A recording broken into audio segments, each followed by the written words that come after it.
Salut tout le monde, mes casquettes pour vous. Aujourd'hui je vous propose de voir ensemble le relooking que j'ai fait à ma Tronxy X1. C'est parti. Bien, donc la Tronxy X1 telle qu'on la connaît sur cette chaîne, c'est ça. Petite imprimante d'entrée de gamme que j'ai pas mal customisée puisqu'à l'origine elle ressemblait à ceci. La quasi-totalité de ces customisations sont imprimées en 3D et sont faites pour trois raisons. Soit pour me permettre d'utiliser la machine, puisque sans ces pièces, je ne pouvais vraiment pas imprimer avec, soit pour la rendre plus performante, ou soit pour la rendre plus pratique. Pendant un moment, ça a été la seule machine que j'avais ici à Toulouse, mais maintenant que j'ai la Mega X et qu'elle fonctionne, plutôt bien d'ailleurs, je peux me permettre de laisser cette machine de côté, et donc je me suis dit, eh bien, c'est le moment ou jamais de lui refaire un petit peu les niveaux en quelque sorte, de lui refaire quelques pièces neuves pour l'améliorer et de faire encore quelques changements. Il faut savoir que la plupart de ces pièces sont assez anciennes, les plus récentes datent d'août dernier, ça fait un peu plus de 6 mois donc, et ça commence à faire long, surtout que ce sont des pièces qui sont imprimées en PLA, donc forcément au bout d'un moment elles vont finir par se déformer et je pense qu'il vaut mieux les changer, même si elles ne sont pas complètement déformées, c'est plus de la maintenance préventive qu'autre chose. Bien, donc allons voir un petit peu ça de plus près, c'est parti.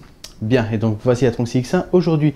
Donc comme vous pouvez voir, on a deux différences. Premièrement déjà la couleur, comme vous pouvez voir tout est de la même couleur maintenant. Et la deuxième c'est ceci, le petit bloc extrudeur qui a changé. Mais ça on verra ça tout à l'heure. D'abord voyons rapidement les changements au niveau des pièces imprimées en 3D. Bien, donc comme je vous l'ai dit, on a trois types de pièces imprimées en 3D sur cette machine. Les premières sont les pièces qui me permettent de faire fonctionner correctement l'imprimante, à savoir les pièces qui me permettent de maintenir les axes Z et Y en place et de réduire leur jeu. Parce qu'à la base, on avait tellement de jeux que je ne pouvais pas imprimer. Donc ces pièces qui sont ici, comme vous pouvez le voir, hop, ici les pièces vertes que vous voyez, et là-dessous, mais celle-là, on la voit pas des masses, puisque vert sur noir, ça se voit pas trop, voilà. Hop. Ces pièces-là sont les pièces qui subissent le plus de contraintes puisqu'on les force, on force en fait les roues à se coller au profilet, ce qui veut dire qu'on a une force opposée égale qui va essayer de repousser les roues à l'extérieur du profilet. Et donc on a constamment, même quand on ne se sert pas de la machine, une contrainte appliquée sur ces pièces. Donc ce qui veut dire que même si c'était les pièces les plus récentes, je les avais changées après la canicule de l'été dernier, elles commençaient à être très légèrement déformées. D'ailleurs si je retrouve la photo là, vous pouvez voir les pièces à côté des nouvelles pièces, ce sont le même modèle, j'ai imprimé à chaque fois le même modèle puisque je suis très satisfait des modèles existants, c'est juste que c'est juste histoire de faire un petit peu de maintenance que j'ai tout changé. Donc même modèle, les pièces d'origine étaient légèrement déformées, pas des masses, ça ne m'empêchait pas du tout d'imprimer, ça n'impactait pas la qualité, mais c'est de la maintenance préventive. Ensuite, autre pièce qui subissent pas mal de contraintes, on a les tendeurs de courroie. Encore une fois, même modèle, donc ceux-là, ils avaient à peu près un peu moins d'un an, je dirais. Je les avais pas changés pendant la canicule, alors que, comme vous pouvez le voir, hop, ils avaient pas mal pris aussi. Eux aussi ont pas mal de contraintes puisqu'ils sont constamment reliés à la courroie et la courroie doit être assez tendue. Alors bon, si on ne se sert pas de la machine, on peut détendre la courroie pour éviter d'avoir des contraintes. D'ailleurs, c'est pas bête, je devrais le faire.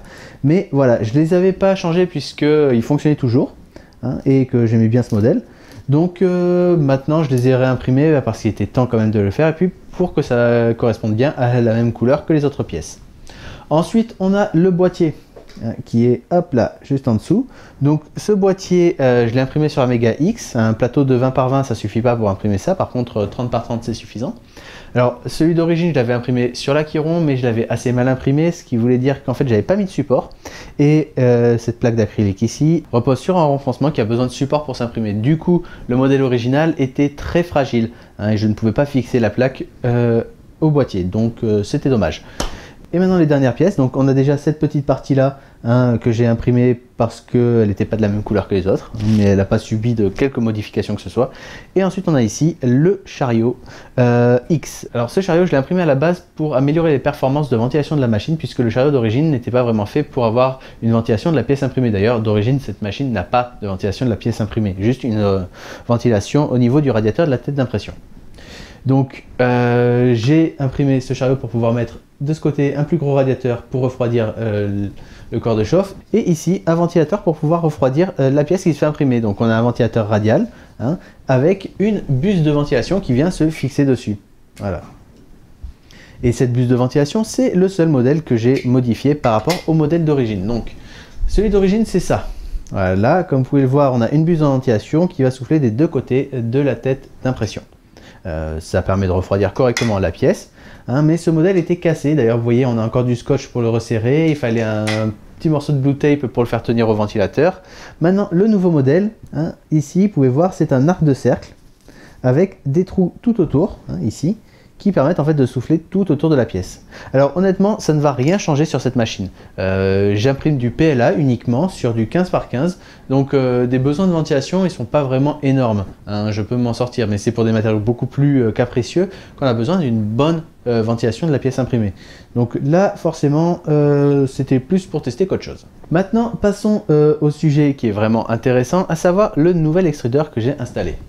Donc on va regarder ça d'un peu plus près. Hop, voilà. Donc ce kit extrudeur est assez différent du kit d'origine. Donc pour info, le kit d'extrudeur d'origine de la machine, c'est ça. Hop, on regarde d'un peu plus près.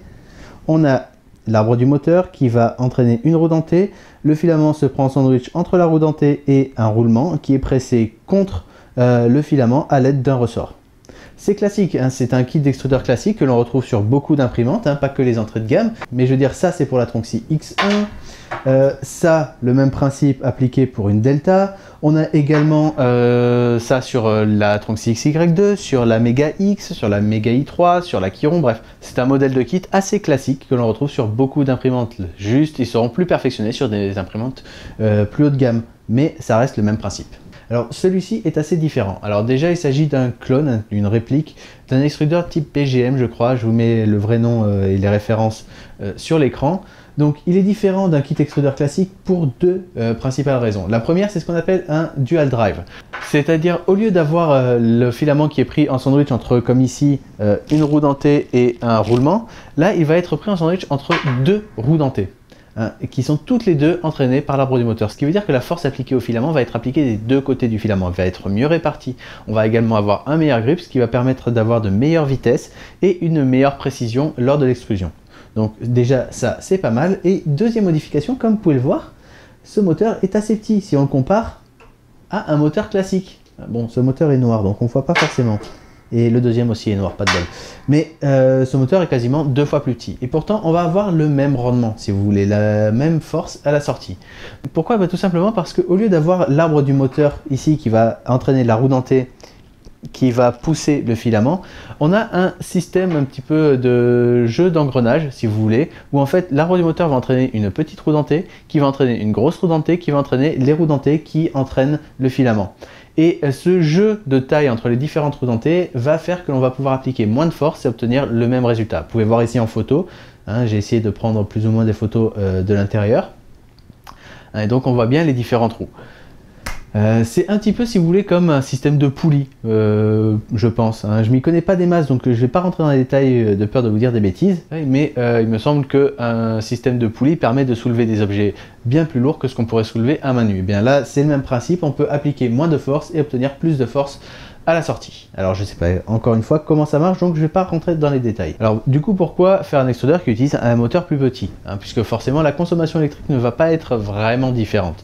Et bien tout simplement parce que ce kit d'extrudeur est fait pour être monté tant en Bowden comme ici qu'en direct drive. D'ailleurs à la base je voulais le monter en direct drive sur cette machine, mais j'ai vite renoncé parce qu'encore une fois c'est des pièces en PLA qui maintiennent les axes, et donc rajouter du poids même avec un plus petit moteur sur l'axe fait que on va devoir rajouter de la contrainte sur ces pièces en PLA, et c'est pas vraiment une très bonne idée. D'autant que ce kit d'extrudeur est fait pour être utilisé avec une tête 3D V6 et que cette imprimante n'a pas de 3D V6, hein. Elle a cette petite tête rouge qu'on retrouve sur les CR10 ou sur les Tronxy, et forcément il aurait fallu que je fasse tout un adaptateur pour pouvoir installer une 3D V6 et installer l'extrudeur dessus, donc forcément ça valait pas trop le coup. Donc je me suis dit autant le mettre en Bowden ici, et si après je suis satisfait de ses performances, je pense que je le passerai en direct drive mais sur la Tronxy XY2 qui est une imprimante un peu plus grosse, et je reprendrai le kit extrudeur classique, hein, ce petit truc, sur celle-ci. Alors du coup c'est pas un hasard si je vous fais cette vidéo avant de continuer à vous faire mes vidéos sur les différents problèmes que j'ai eu sur la Tronxy X1, puisque justement l'un de ces problèmes tournait autour des réglages de l'extrudeur. Et là j'ai changé le moteur, j'ai changé le kit extrudeur avec un tout nouveau système de roue, de nouvelle taille, etc. Donc je vais devoir refaire tous les réglages que j'avais fait pour l'extrudeur. Et donc je me suis dit que c'était quand même plus sympa de vous montrer directement de vrais réglages appliqués sur l'extrudeur plutôt que de vous raconter comment j'ai réglé l'extrudeur la dernière fois que j'ai eu à le faire. Hein. Alors que là, on verra exactement les problèmes et comment ils se règlent. Donc d'après moi, ça fera quand même une meilleure vidéo après. Alors, c'est pas pour tout de suite. Parce que, comme vous pouvez le voir, cette machine a pris un léger coup. Hein, déjà ici, ça, ce sont les câbles du ventilateur. J'y suis allé un petit peu fort et puis ce ventilateur c'était déjà une pièce de récup quand je l'ai installé et je pense qu'il n'a pas du tout aimé le dernier transfert, donc j'ai cassé ces câbles là. J'avais cassé également un câble au niveau du capteur de fin de course ici, je l'ai ressoudé de façon approximative puisque j'avais pas d'étain, et enfin ici également ceci est cassé, je sais pas si on le voit, ouais, le câble d'alimentation, enfin la prise d'alimentation est également cassée. Donc pareil, il va falloir que je ressoude tout ça correctement, que je prenne un nouveau ventilateur, puisque je vais pas m'amuser à ressouder sur ce ventilateur, ou peut-être que si, mais je vais mettre quand même un ventilateur neuf sur cette machine, ça lui fera pas de mal. Et pour ça, il faut que j'achète tout ça, et en ce moment, avec la quarantaine, c'est pas vraiment le bon moment pour sortir, aller faire des achats. Donc bon, je prends mon mal en patience, j'ai la Mega X qui est pas mal occupée à côté à imprimer plein de choses, donc pour l'instant c'est pas vraiment nécessaire. Donc je pense que c'est tout pour cette vidéo, je ne sais pas vraiment quand est-ce qu'elle va sortir, mais si jamais elle sort avant la fin de cette crise sanitaire ou quoi que ce soit, petite info, on peut avec une imprimante 3D imprimer des visières de protection. Hein, qui permettent au personnel soignant, aux personnels qui sont en contact avec du public malgré la quarantaine, de se protéger des éclaboussures, des éternuements, des postillons, ce genre de choses. Il y a pas mal de groupes sur Facebook, par exemple Visière Solidaire, le groupe que j'ai rejoint, sur lequel on peut centraliser toutes les commandes et distribuer donc toutes ces visières. Donc si jamais vous avez l'occasion d'aller faire un tour et de mettre à profit votre imprimante 3D pour ça, n'hésitez pas, c'est une très bonne chose à faire je trouve. Bien, donc c'est tout pour cette vidéo. Comme d'habitude, je vous invite, si jamais ça vous a plu, à la liker, à la partager, à vous abonner à la chaîne si ce n'est pas déjà fait. Et moi, je vous dis à très vite. Ciao!